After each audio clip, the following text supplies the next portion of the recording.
Actualité et Finances qui continue. Merci d'être avec nous et place tout de suite au Market Movers avec Bernard Pradeclos, fondateur de eWinvest et auteur du livre Stratégie de marché. Bonjour Bernard. Avec vous, on va s'intéresser pour commencer à Danone. Exactement. En fait, j'avais signalé l'action donc au tout début de l'année et j'avais signalé qu'il y avait une possibilité de retournement sur l'action. Alors j'indiquais bien que c'était une des valeurs qui avait été le moins rentable sur l'année 2020.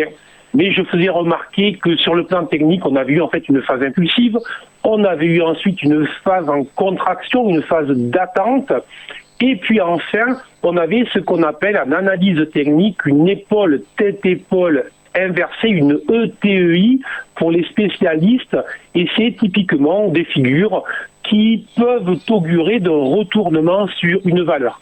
Donc, mais on était en attente du franchissement du niveau des 55,50 €. Et tout simplement, c'est ce qui s'est produit hier, puisqu'hier, la valeur Danone a été une des plus fortes hausses à la Bourse de Paris sur le CAC avec 2,67%, et on a eu du volume en plus, ce qui est toujours très intéressant lorsqu'on franchit une résistance. Alors évidemment, bon, nous les analystes, on est des fois un peu, on aurait aimé avoir un volume supplémentaire, mais bon, on a eu du volume, c'est significatif.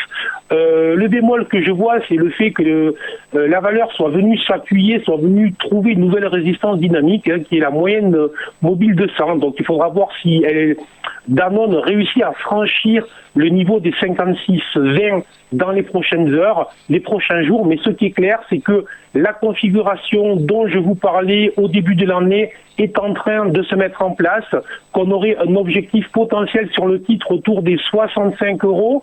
Et bien évidemment, tout cet intérêt est du fait qu'il y a un fonds qui est en train d'essayer de remettre de l'ordre dans une gouvernance qui ne plaît plus aux investisseurs depuis un certain nombre de mois. Donc très clairement, c'est une valeur qui est un peu spéculative et qui, sur le plan graphique, donc présente des choses très intéressantes.